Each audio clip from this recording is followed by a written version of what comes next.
red light's on, so it's 7 o'clock. So Wes, if you turn the stand dial over, we'll get started. All right. Welcome to the regular meeting. I'm going to call the roll. Mr. Barker? Here. Mr. Farley? Here. Mr. Grooms? Here. Dr. Houghton? Here. Mr. Rich? Here. Mr. Ellis? Here. Mr. Goodwin? Here. Four. Okay, so tonight we'll have the invocation. I'll do it since we haven't got a mayor pro tem yet. And we'll have the pledge of allegiance by Lily. So I'll come down and you can join me in a second. We'll get started. Okay? Let us pray. Our Heavenly Father, we ask to direct and guide us as we make decisions for the citizens who elected all of us. And as our oath said, be fair, equal, and do the best we can do to keep it all that way. Take care of all the folks in the Ukraine, take care of all our military wherever they are around the world, and protect and guide us as we leave here today to make our travels home. We ask it in your name, amen. Amen.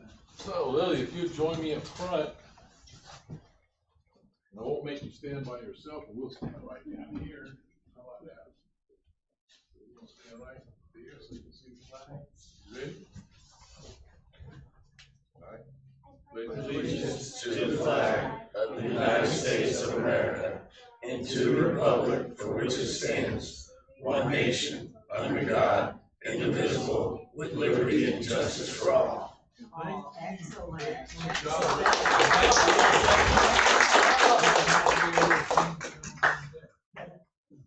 you.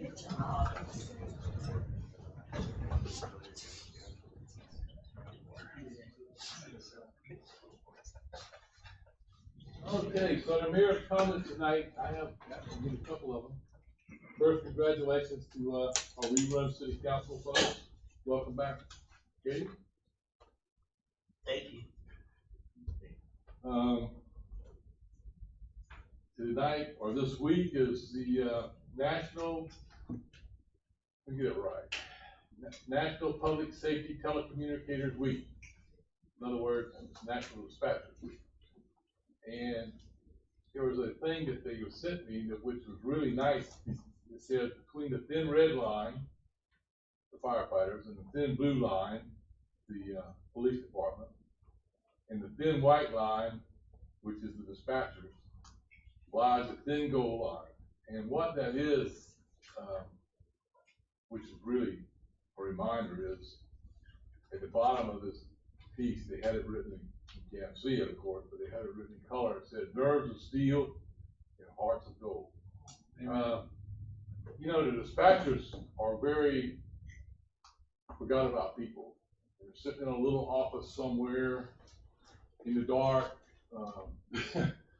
doing whatever they have to do, trying to stay awake in the middle of the night, waiting on that phone call. But when you call there and you're all in a panic and you're all distressed and things are not going right, that's the voice that you hear that stays calm on the other end of the phone, tries to calm you down, give you the right directions. And it's really a tough job. It's probably the toughest job I know from previous experience. It's the toughest job in the fire department side. It's probably the toughest job in the police department too. Just to be able to sit in that one spot for 12 hours waiting. And then all of a sudden when the wait is over, kind of like, excuse the expression, all hell breaks loose and you got to try to gather it all back up and get all the information correct and get it out to the right people. So congratulations to our dispatchers, and our guys do a great job.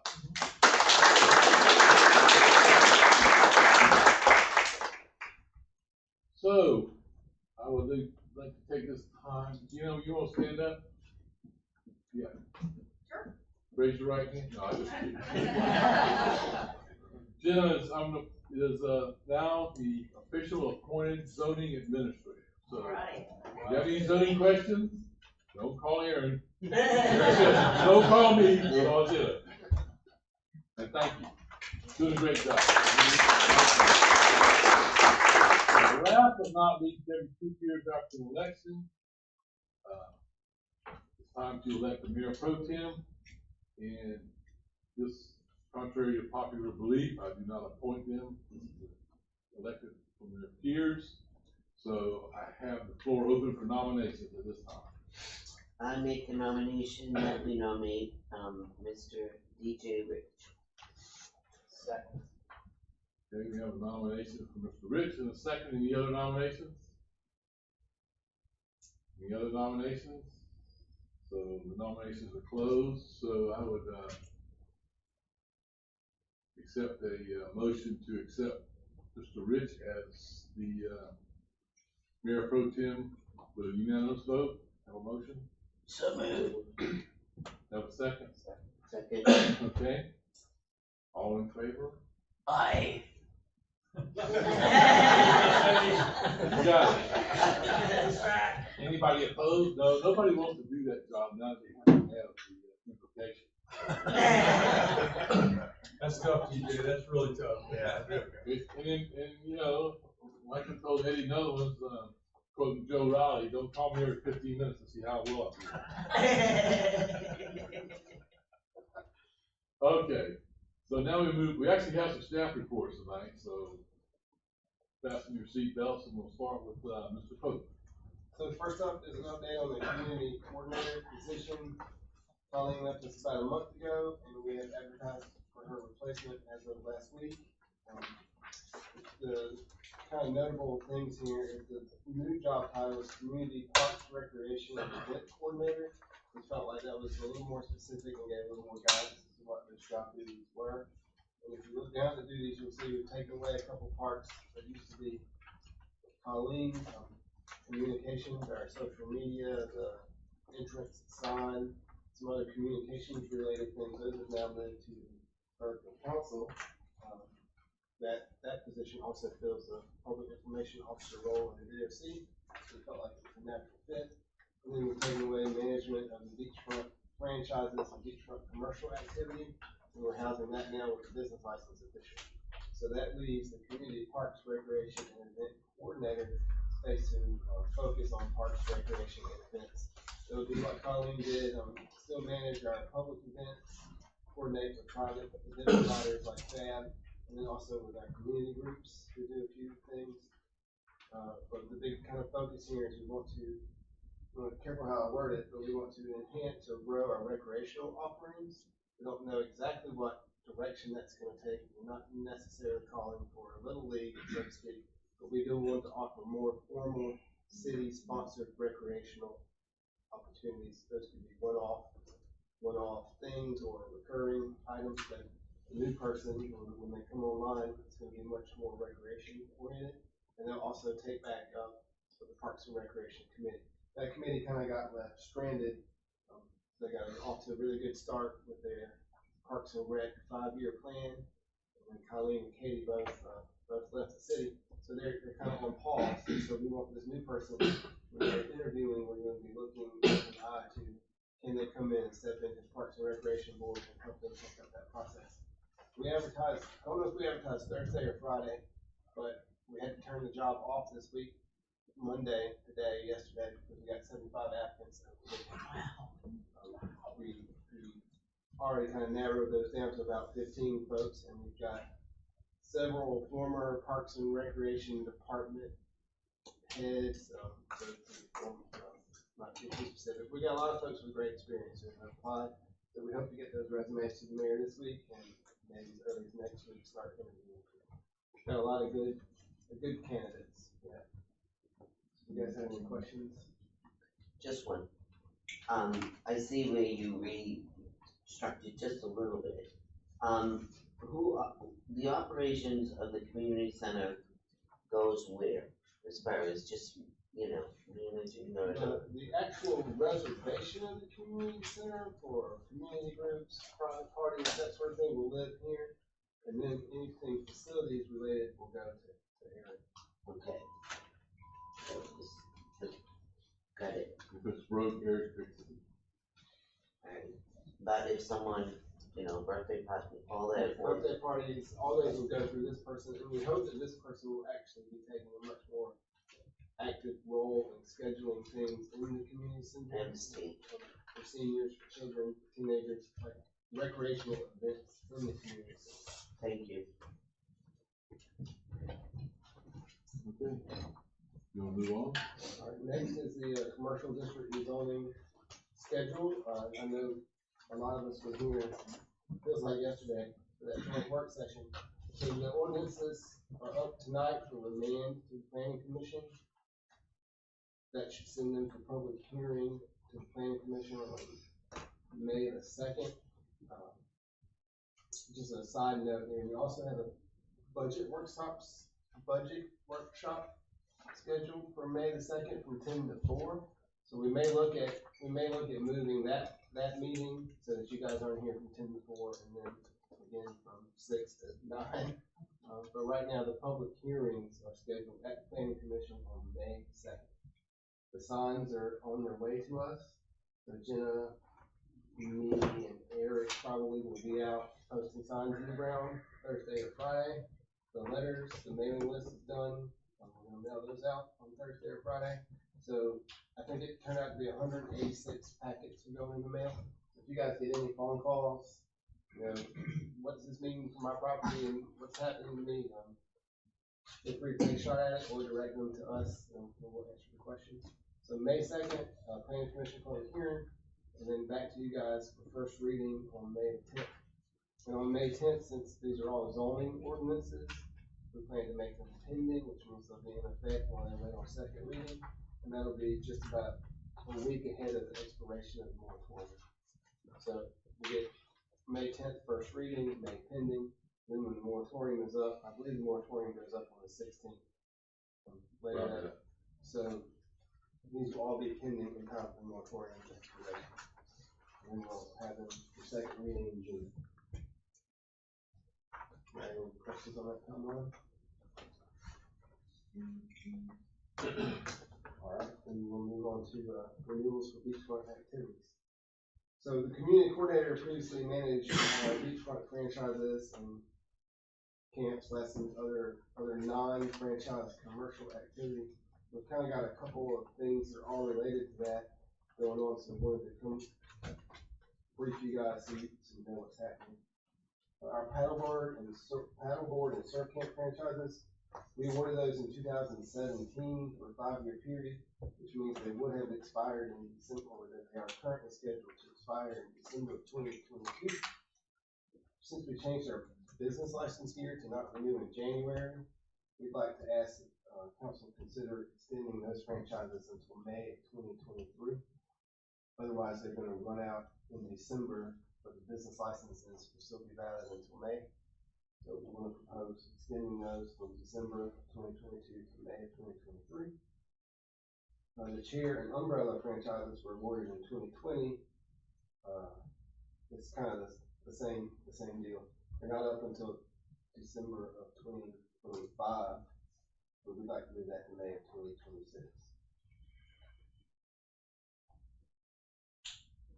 And then we have our non-commercial or non-franchise beach activities.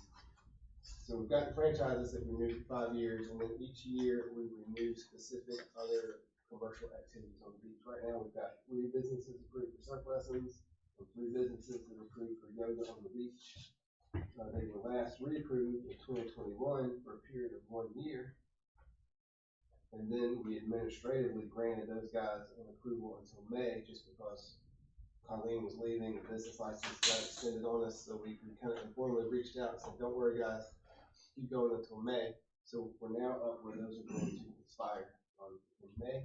And so we will need to come back in May and do our traditional January approval of non-franchise beachfront commercial activities. We've got the maps. We're going to advertise them, get it going. That's going to give us about 3 weeks of notice for folks who want to kind of get in on that process. Any questions on that one? And then the last one is we're seeking clarification for council to see what, if any, amendments might be needed to our beachfront franchise ordinance. And maybe the answer is none. We just need some guidance. So currently, we've got 2 types of franchises: paddle board and surf camps, and then chair and umbrella rentals. The ordinance says beach chair and umbrella rentals. So we franchise out beach chairs, and we give folks the exclusive right to give beach chairs. We then prohibit any other commercial activity on the beach, which includes the delivery of items to the beach.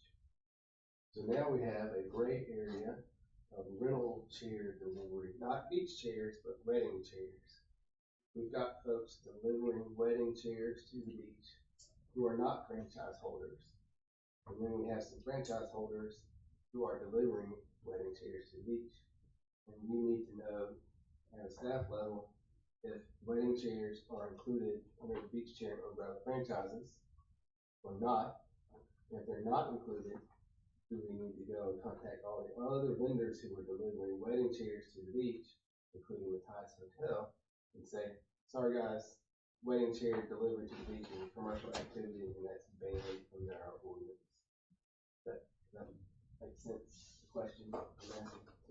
So first we have to cover, are wedding chairs included in the franchise for beach chairs? Is it the intent of council that the franchise for beach chairs and umbrella also includes the delivery of wedding chairs? And if so, we may need to amend the ordinance just to make it crystal clear. And then after that, we have to decide whether or not we intend for no one else to be able to deliver wedding chairs, or no one at all to be able to deliver wedding chairs. Is this something you want to have a work session on, or you want to talk about it now? We can certainly schedule it for a work session later. We just want to let you guys know these are the things we have to decide. We've got folks on both sides of the question who are in business now and operating. So whatever we do, we're going to affect someone, or multiple someone. So just wanted to brief you guys to think about it. We were fortunate enough to have the meeting recordings from the last time these things were discussed in 2017. And unfortunately, the discussion at the meeting focused more on whether or not it was a 2-year or 5-year agreement and didn't really get into the nitty-gritty. So the meeting minutes didn't give too much clarity. We do have a copy of one of the contracts for the beach chair franchises, and the actual contract just says chairs. So the actual awarded contract says chairs, which kind of creates a gray area versus the ordinance. So in May, we may be asking for a work session or just some time on the agenda to answer that question definitively.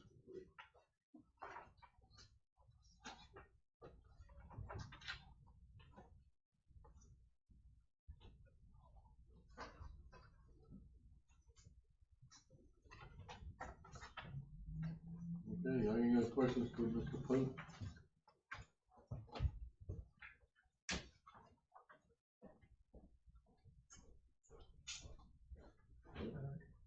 Good evening, Mr. Mayor and Council. I would like to just give an update that staff has moved forward with purchasing Granicus Peak Agenda software. This software is an agenda software that will help staff build, process, and distribute your packets and in the future boards and commissions packets. What this will do will standardize every packet. It will load the documents from how we're doing it now, from merging a bunch of PDFs together to a system that will combine them in a technical way that we won't get the weird spacings or random words being deleted out. Other benefits with this is with our new website, we can have more public participation, a built-in distribution list. We can house our minutes in there for archival purposes, and down the road, there is a streaming option that will house more archive for us. We will be replacing C-Click's picks. So budget-wise, it's not an ask. It's kind of a shift into place. I'm here to answer any questions, go into any details. Granicus has met with our website developer. They are compatible and will be launched with a new website, hopefully in a few weeks. So they integrate in with the new website? Yes, it's an eye window, as they call it. Nice, yeah, that's great, that's good news. Yeah. And it meets our communication needs and our standardization. Okay, thank you, sir. So we'll move on to the approval of the agenda. Have a motion to approve. So move. Have a second. Second. Any discussions or?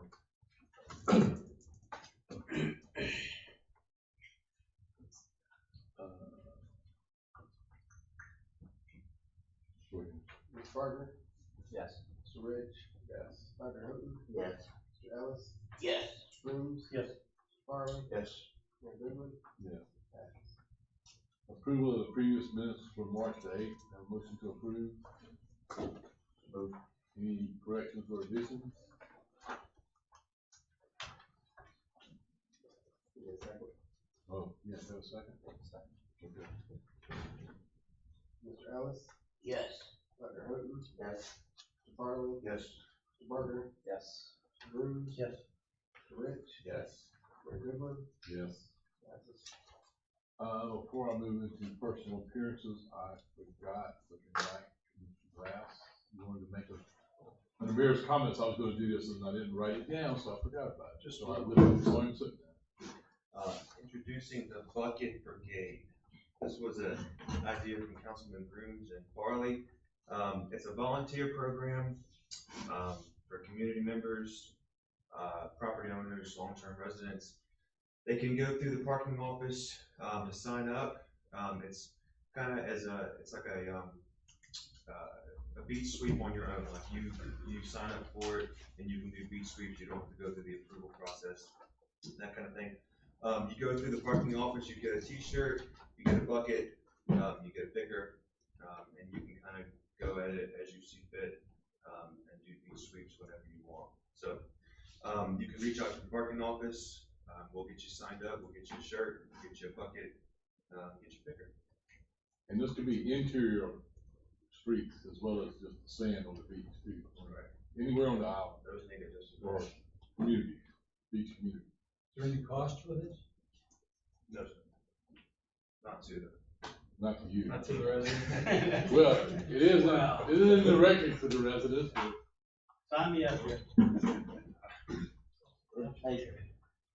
Jerry, Yep, are you connecting at all with the litter committee or Toby and all of those individuals that would, okay, so this is a completely separate, this has nothing to do with Toby the Turtle or any of that group. none of that.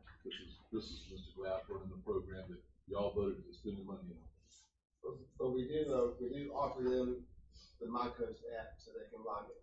That's the same, we don't require them to, but remind them that we have the MyCoast app to The log it. debt. Thank you. Okay, so we'll move on to personal appearances. First is, a sewer extension request, Ms. Sigmund.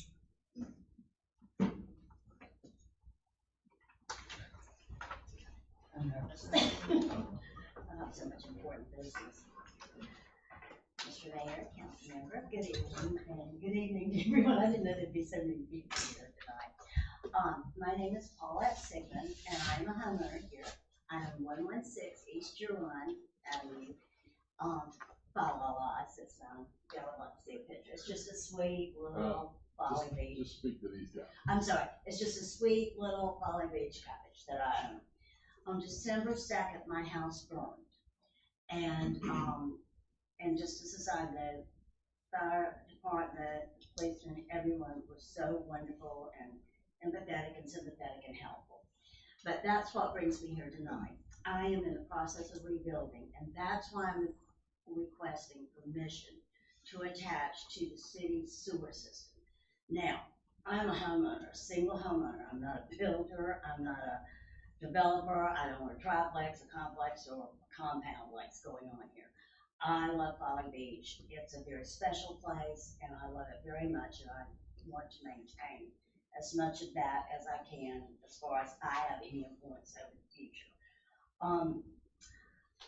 I am a single homeowner. I do rent my house to supplement my income, being a single woman, but my home is my home and I have it for my grandchildren, and I really want to rebuild it and make it a single home to continue that.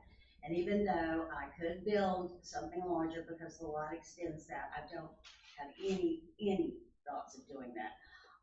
The only reason I am asking for this request is twofold, and it's simple.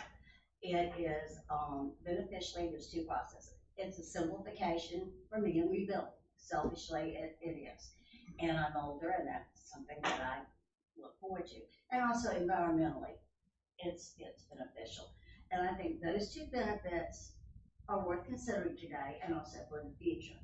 And that's all I have to say. That's a simple request. I understand, you know, the policies here, and I have great respect for that. But I just wanted you to know that I'm petitioning just for myself because of those two reasons. So thank you for your time and consideration. Thank you. Anybody want to make a motion? We are right there. What, no, it's an extension, and then we turned down extension. Yeah, so. How you wanna come up, tell us where it is in relation?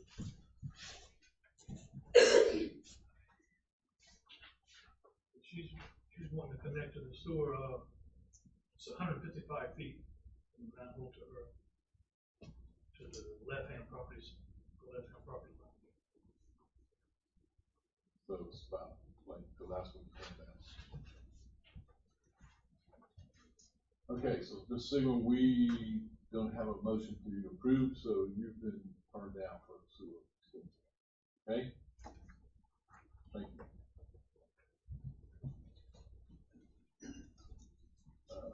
Mr. Byrne.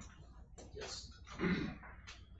Mayor, council members, I'm here again to request or propose filming dates for the Lighthouse Inlet Heritage Preserve. This time it is for the production of Outer Banks Season 3. We have two proposed dates, both which have rain dates.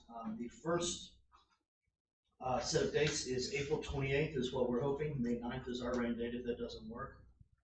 28th is before turtle season. We're really hoping the weather cooperates and that we can do our work there. It's going to be the exact same logistics as last time. We did this on the 20th of April last year for the Righteous Gemstones.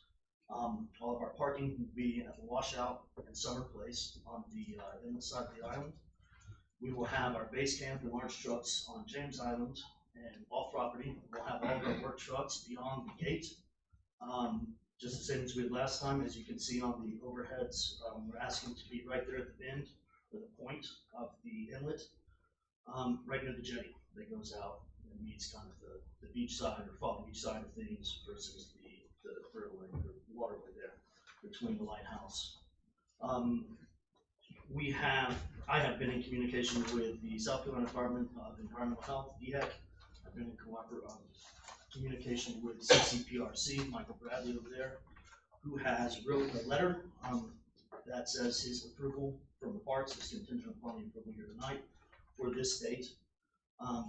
We've been in communication with the Fish and Wildlife Service of South Carolina, and I'm not sure if that's federal or not, but DNR is the last bastion that I'm waiting for. And I also have contingent permission that we follow guidelines from the Turtle Watch here in Folly Beach, and that's Mr. Dave Miller. That is the extent for that date. I don't want to run out of time speaking on 2 dates, so if that's okay, I can push ahead to the second dates for filming. Yes. The next set of dates we're proposing to film, I should mention, April 28th is about half a day's of work. It starts around noon. It goes until sunset. We won't have any lights out on the beach. We won't affect any turtles, wildlife whatsoever. The Fish and Wildlife did express concern for nesting birds, but if there are any nests, they'll be marked by colorful banners that we will observe. We will not touch them, disturb them in any way. They will remain. And if we need to, if we can't frame around, we'll just paint them out with VFX. So moving on to the night work that's proposed for May 19th and 20th or 26th, 27th. The Fish and Wildlife people, because of the turtles and the dates being later into May after the season has begun, recommends that we use the 26th and 27th dates. They suggest we shoot from 10 p.m. until 2 a.m. And we have the suggestion from the Turtle Watch that that's what we do as well. I spoke with Dave today on the phone and told him that we don't necessarily we have more work than what 8 hours will allow us over the course of 2 nights. We have about 24 hours of work over those 2 nights. If we are only restricted to those 4 hours each night, that will extend the time that we will ask for to 4 to 6 days. And I think that's a much larger disturbance to the natural environment than us being there for 2 days only. So we're hoping that we can work something out. The suggestion I made to him that he also agreed with was to have a member of the Turtle Watch present with us at all times on set while we're filming, while we have anything going on there, so that they can identify any nesting turtles coming from the water to the shore, and we stop production, turn off all lights. That gets me to the lights. This being, further down the road in our world of preparation, I don't have all the information for the types of lights, number of lights, how high they will be, that kind of thing. I do know that we will have a bonfire on the beach at that point. It's a party scene. We will have 100, teenagers that are there for this bonfire party on a beach. I'm sure that everybody growing up on the beach has been to one of these before in their teenage years or college years, and this is what we're trying to recreate on film. Everything, again, logistics are going to be the same as the April date, and we will just have 100 more people on site. All of the extras, again, will park off site on James Island and be bussed in, and all of our stuff will be contained beyond the gate, except for parking, which Jared is in agreement with, to park in the washout and pay those daily rates. We'll have a motion to approve. You're asking for approval for both April and May? I'm asking approval for April. I wanted to present the May dates by suggestion of the special events meeting that we had the other day, last week. And so with the preliminary information, or, I don't have as much information as I do for the April dates as I do for the May dates. So I don't know if it can be approved. If you would like to vote on it, that's fine, but I would like to gather more information on my end in order to present it fully, yeah. I make a motion to approve the April date. Thank you. Second. I think you've done your homework. It's nice working with people who've done it before, kind of exactly the questions we're gonna ask and knock them out before you come here. I think it's fine, so with all those people signing off on it and you're following their lead, I think that's fine. I don't understand, April date everything sounds good. Is that the date you want to have everything, a motorcycle on the beach? That actually is admitted. That was the addendum that you guys received, I guess, today or earlier this week. That has been admitted. Oh, is it? That request is no longer. Chief, are there any problems, are there any problems with the Rise of Gemstones filming?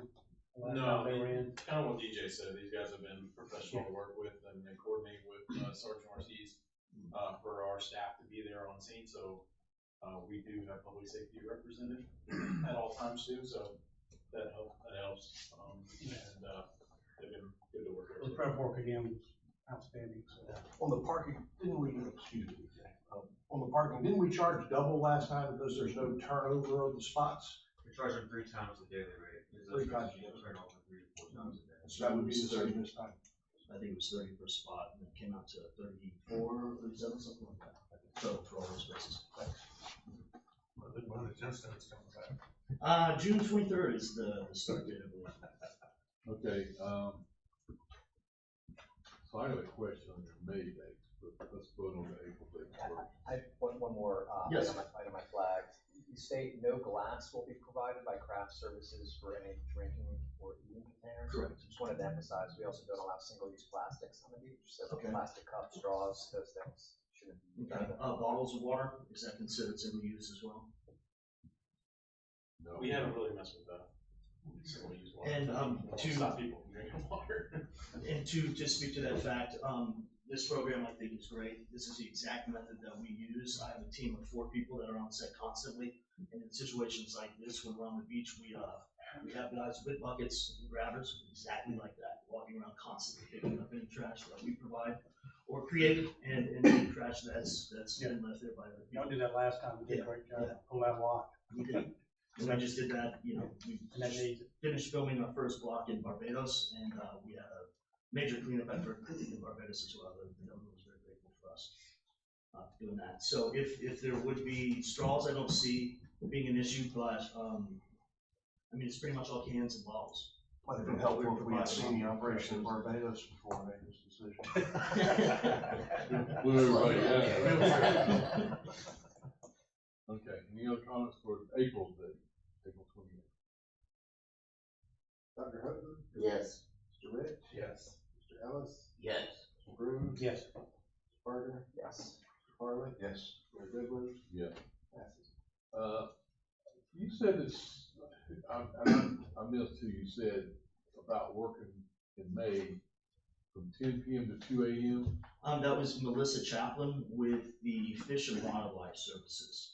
And she wrote, if you have there in your packet, if you do not, I have the correspondence here. She has it broken down to shorebirds and seabirds. Her recommendations on this, mentioning mostly the motorcycle, which is gone. The night filming, she says, should not affect the migratory birds. The sea turtles is where the recommendations come in for the 26th and 27th, between 10 p.m. and 2 a.m.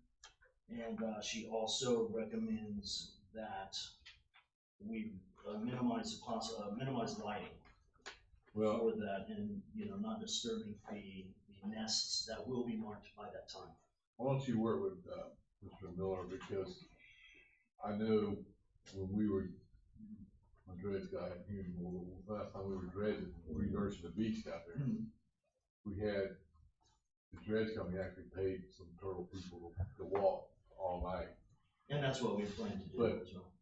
you know, to say 4 hours is gonna make it 4 days, or 5 days, or 6 days, versus 2 days, if you did it from dark to dawn, I would rather see you do it that way, because that's, in what we did, you mentioned, if they see a turtle, if you got enough people down there making enough noise, you're not gonna see the turtle.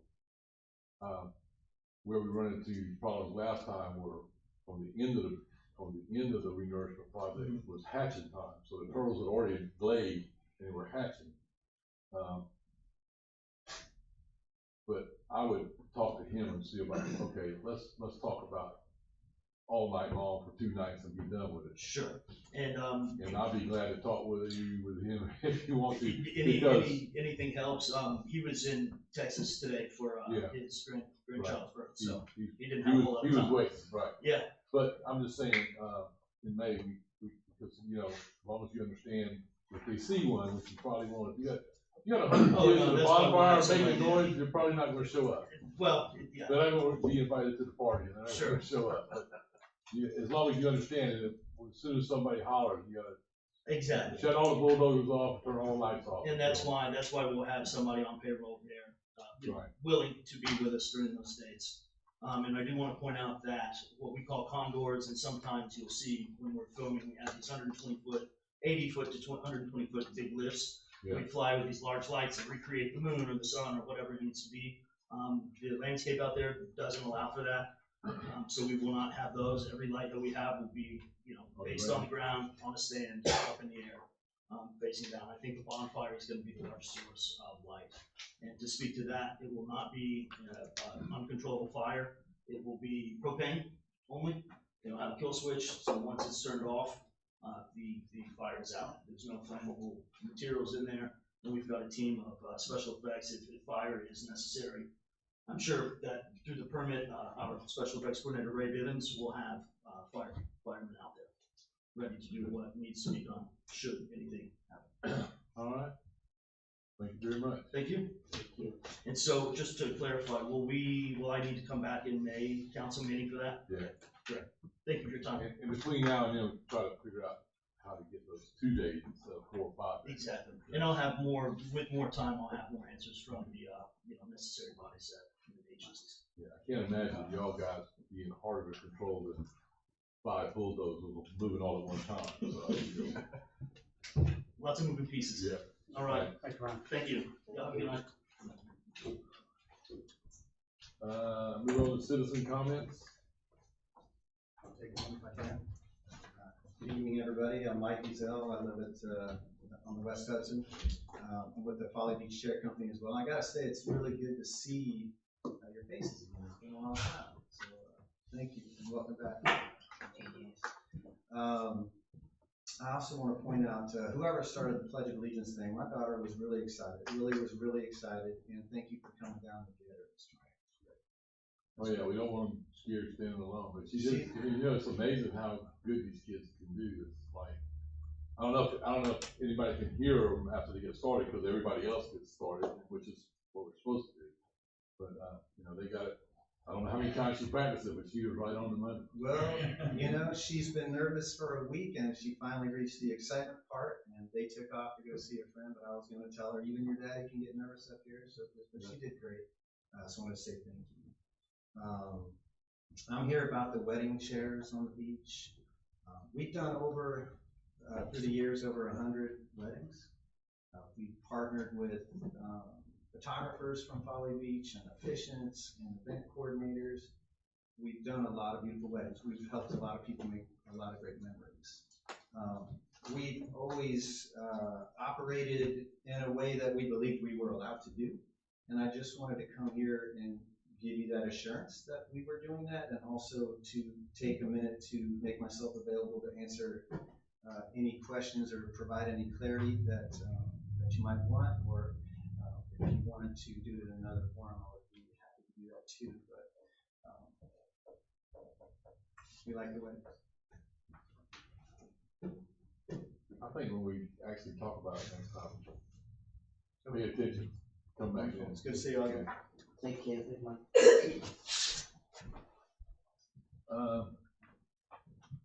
Any other citizen comments? Okay, no boards and commission reports tonight. So we'll move into old business, and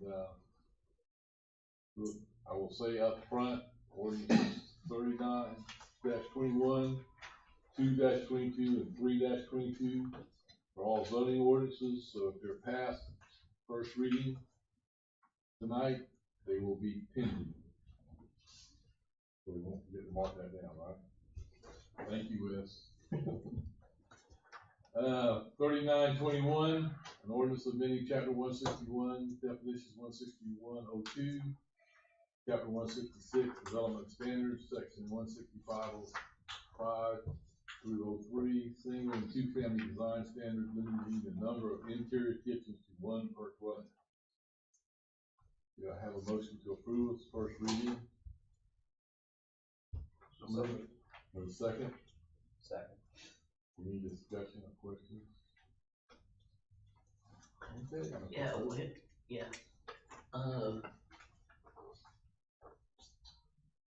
What about the people that have, like, down in their garage, you know, their makeshift bar, the sink, refrigerator, and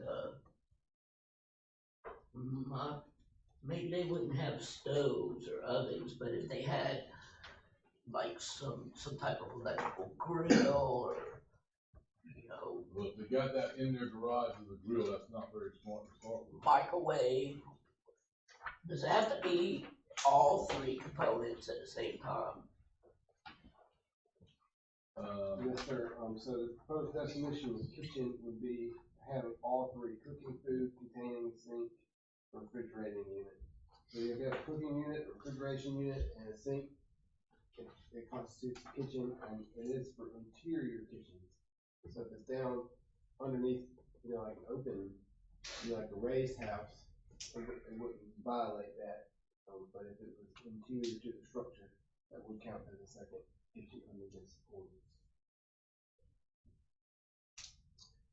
So if you had a tiki bar, it wouldn't count. Right. Or like a wet bar inside. A lot of houses have wet bars that have a sink. Maybe some of them could have the cabinets to have a small refrigerator, but yeah, it wouldn't count wet bar, like just like a sink in a mini fridge. Wouldn't count. It'd have to be a full size refrigerator. Should we specify that in the ordinance? So right now, we just say refrigeration unit, and we don't specify, so if you'd like to make that amendment. I wouldn't think he has to be a full size one, because, you know, I got a small one I bought from Walmart that would work fine for the second kitchen. And I don't store a lot of food in it, but, you know, you could. You wouldn't use the freezer's too little, but other than that, I would like to propose an amendment. okay? This would be item number 9, to adopt the recommendations of the planning commission, which can be found on page 33, item 8, to include a waiver granted for second kitchens where a demonstrated religious or medical necessity exists, with such kitchens being provided on a provisional basis, however removed once that necessity is no longer present. Anybody want to second that?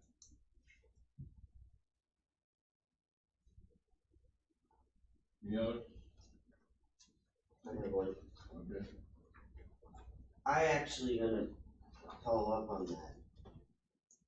I don't, support specifying what the mitigating circumstances are. They could be religious, you know, they could be ethnic, they could be medical. I actually would prefer mitigating circumstances and then have someone present to the people working with them that is okay. So I get very uncomfortable when, quote, a potential loophole is identified, such as those 2 examples, because we could make several examples. So I prefer the language to be, you know, any mitigating circumstances would be followed up.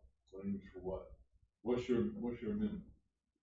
That we strike the examples, religious or medical necessity, upon demonstration of mitigating circumstances. This is it's not an ordinance. That's not in it at all. No. So she wants to. That's not in it. It sounds like you agree with me in part that it should be added, but with your changes. Exactly. It's not in the ordinance. That's in the suggested ordinance. So it sounds like we may have a second now. Well, Dr. Hogan, If you agree to take that out. Dr. Hogan, would you like to make a separate amendment to adopt an amendment allowing a second kitchen upon demonstration of mitigating circumstances? I would. Second. Well, I'll start off saying that is a terrible idea, in my opinion, because now you're putting a second kitchen in somewhere else that somebody has got to keep up with. So when those mitigating circumstances no longer exist, if you go back and make them all tear it out, you know. What's the definition of, because I was gonna ask this if the First Amendment came through, what's the example of religious or medical necessity to add a kitchen in a year, so you're gonna be wanting to tear out? I couldn't think of one, so I'm really curious, because if you're gonna make them tear it out, I'm perfectly fine just with people having a second kitchen. None of this bothers me as much. But what would be a medical necessity to have an extra kitchen for a year? I'm kicking myself trying to figure that out. I couldn't have no idea. An example that comes to mind for me would be, for instance, if an elderly parent or grandparent had to move in with you for a period of time, you know, undetermined, right? Potentially for the rest of their days, for the rest of their days, to provide them the convenience and self-sufficiency to have, you know, their own kitchen instead of, you know, assisted living, convalescent. Here we go. Now you're making a separate apartment in the same house.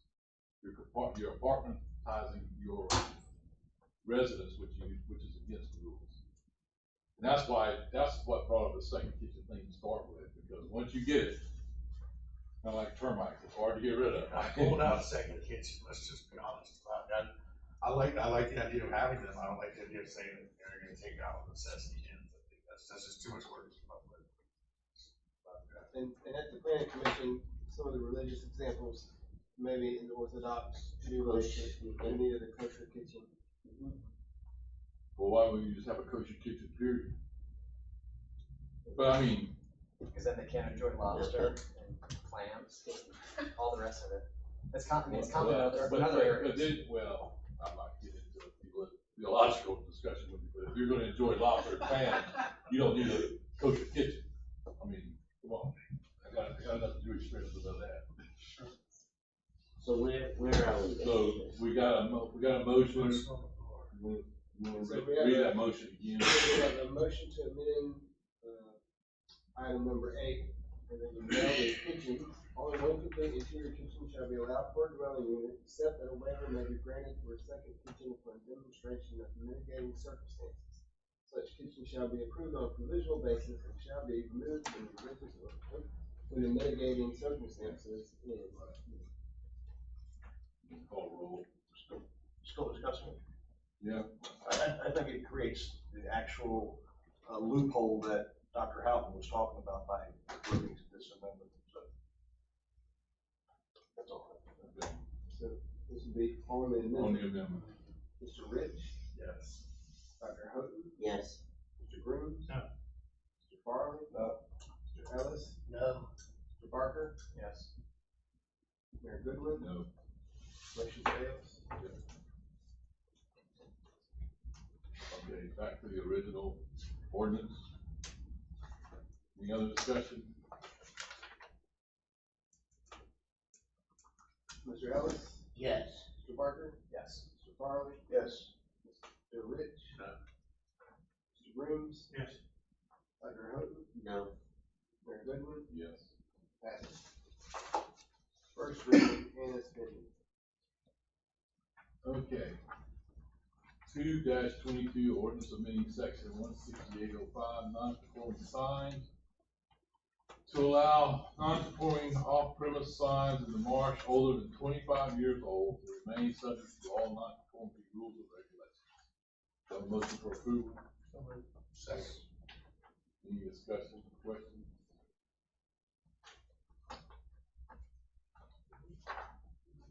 Dr. Houghton, Yes. Mr. Rich, Yes. Mr. Farley, Yes. Mr. Barker, Yes. Mr. Grooms, Yes. Mr. Ellis, Yes. Mayor Goodwin, Yes. passes. Okay, ordinance 322, ordinance amending chapter 164, use standard, section 16403-03, commercial use, to require restroom and trash receptacles for lots with outdoor retailers. First reading, have a motion for approval. So moved. Is there a second? I'd like to make a motion to amend, I'd like to add the section E at the very end, number 5, screening enclosures. I'm sorry, wrong. Number 8, new letter E at the end, to say the restroom facilities must be within 50 feet of the vendor.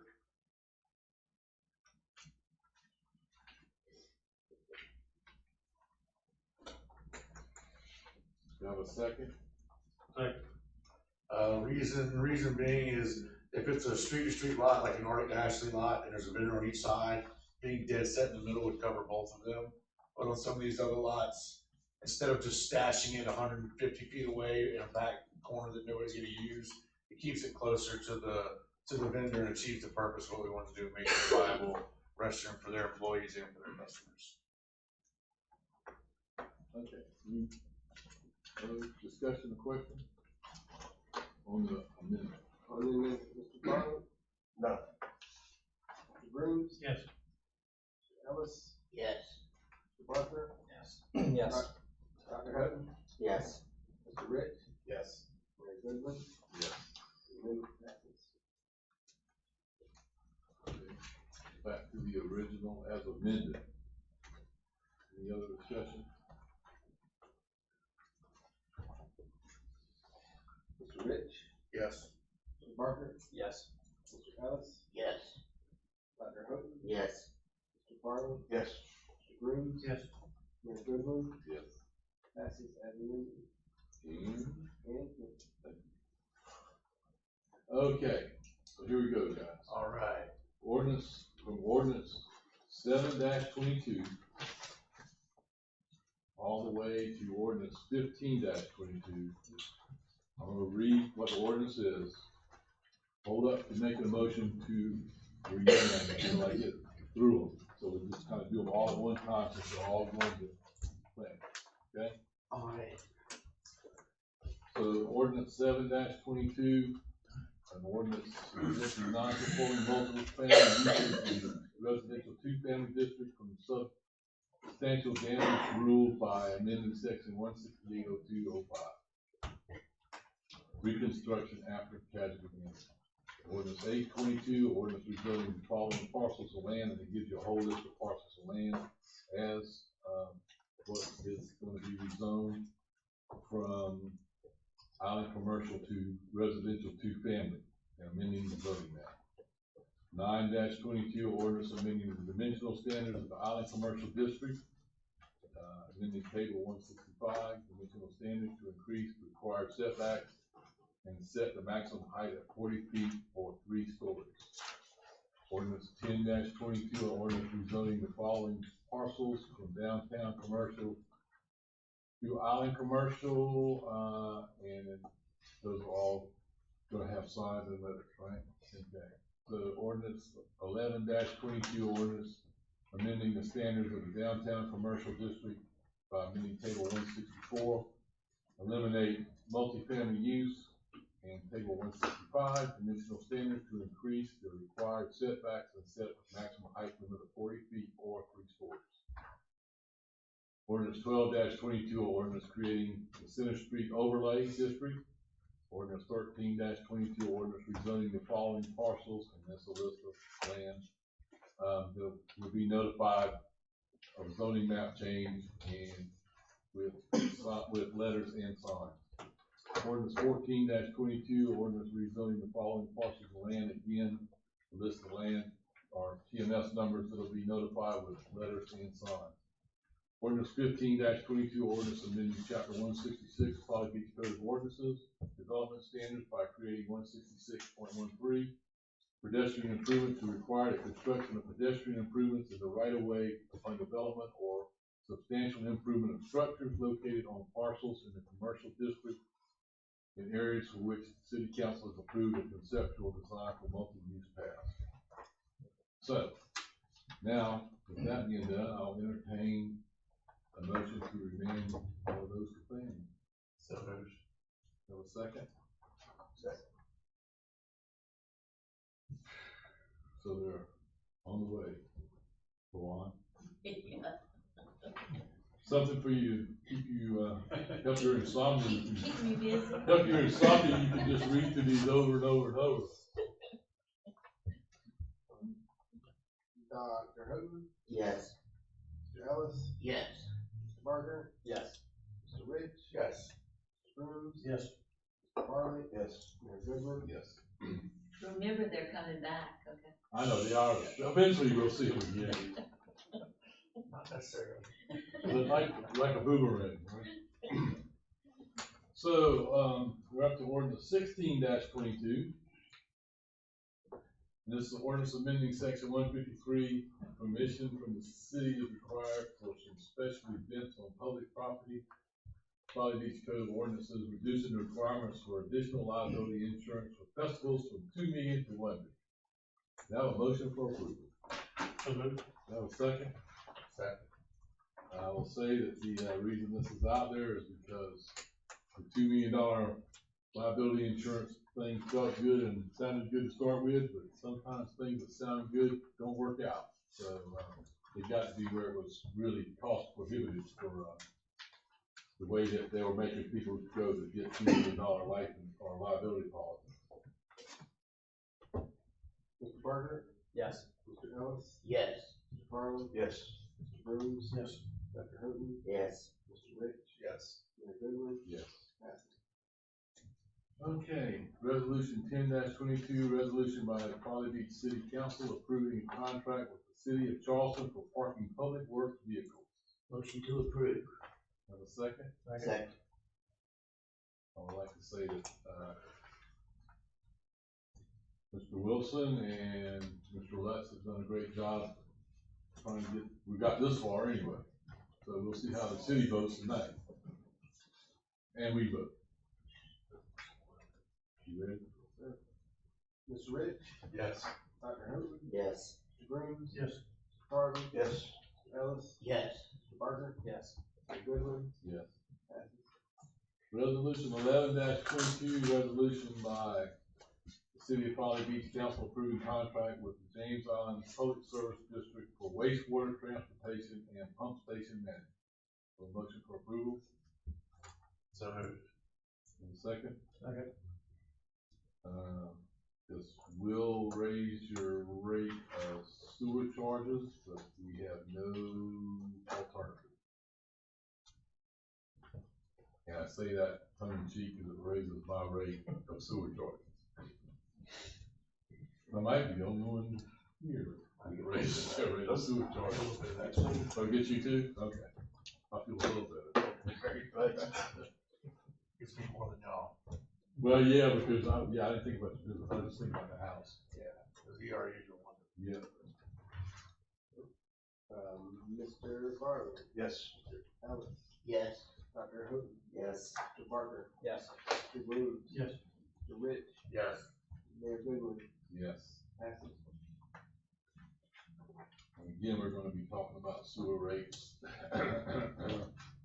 Resolution 12-22, a resolution by the Folly Beach City Council adopting an increased sewer rate for city customers to compensate for sewer rate increase passed to the city by the James Island Public Service District. Have a motion for approval. So moved. Second. Second.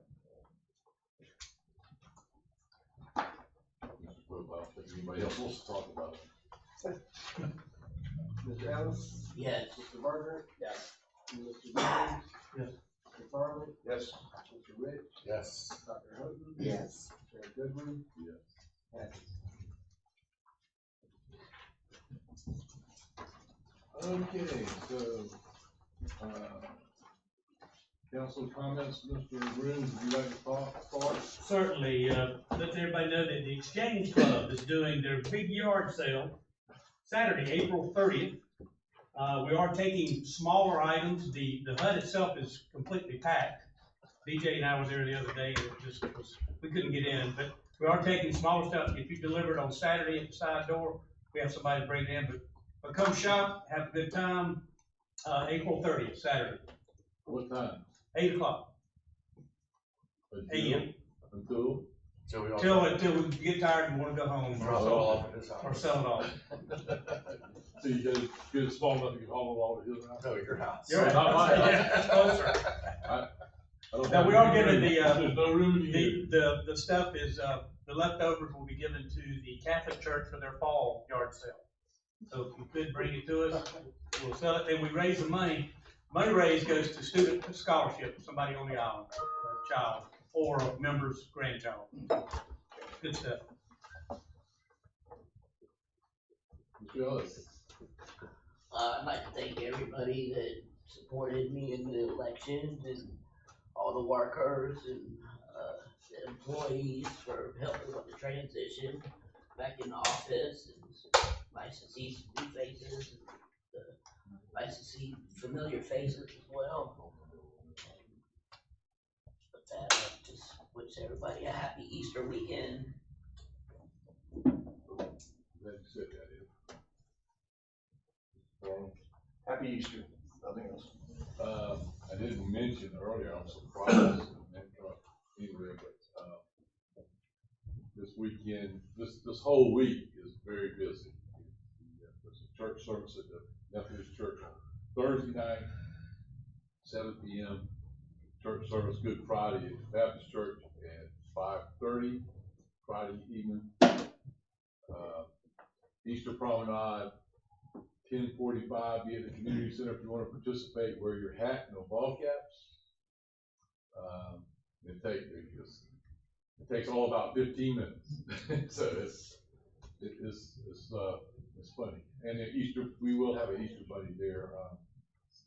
Not BJ, but we will have an Easter bunny. And Sunrise service. sunrise service. I knew there was something else I was trying to think of it. 7 o'clock, and it's going to be on the pier, or if it's overflow, it'll be on the beach, right beside the pier. So it's going to be a busy week and weekend. And, Ms. Howell? I really wasn't going to say anything, but what I really want, to sort of express is that it's wonderful to be in a room and be able to have this exchange. It seems like a long time. You know, this is an unusual process for me. You know, 2 years of sort of, this, situation. So I want to let you know I'm extremely grateful to be of service to the community and to work with my colleagues. And it's a special place, Folly, and we can agree to disagree. But the beauty is we then walk away and we're a community. So thank you. I'd like to amplify what the mayor said earlier about dispatchers. This past Saturday evening, I had the feel-good moment of coming upon a stray dog on Center Street that had a harness, really without a place, but he was off on his own. Visualize that Men in Black type of hug. He escaped, but it was near the food vendors, which made sense. So a friend of mine and I actually brought him to dispatch and had a nice interaction with the gentleman who was working that evening. So I can actually say I did appear in one of our twice daily police briefings for the right reasons. I would also like to thank or congratulate council members Rich, Farley, the prodigal son, Ellis on your victories, as well as the mayor. A lot of thank yous. A lot of congratulations to you three as well. It means a lot, you know, getting out and talking to voters. Campaigns are a lot of work. So congratulations to you three, and I'll toot my own horn on that one. It's always fun getting out and talking to people. So I'm glad we're doing things properly enough to where people want to keep us here, because they sure let us know if we didn't. And thank you guys. You know, Mayor Pro Tem is a title that I don't take lightly. I think it's very important. And I've definitely, you know, looked at that as a goal for a year. So I definitely appreciate y'all supporting me to be able to do that. So if y'all ever need anything, or if I can help y'all with anything, by all means, you know, let me know. That's what I'm there for, and I'll stick it to this guy as much as I can. So we'll be all right. Thank you, everybody. Appreciate it. Just don't pray that I die. That's all I'm saying. Don't go home. Like no candles. I'm not calling you every 15 minutes. I'm good. Okay. Yeah, and I meant to say something about the dispatchers again. You know, those ladies and gentlemen are really essential to the public safety department, fire department, police department, and welfare of the citizens of the city of Folly Beach. That they don't get seen, they don't get talked to a lot. We do feed them cookies, try to give them a sugar high every once in a while, or cakes or whatever to keep them awake, help keep them awake. But they do a great job, and our dispatchers have done a really great job over the years for us, and can't say enough about them. All right, have a motion to adjourn. 8:07, 8:04.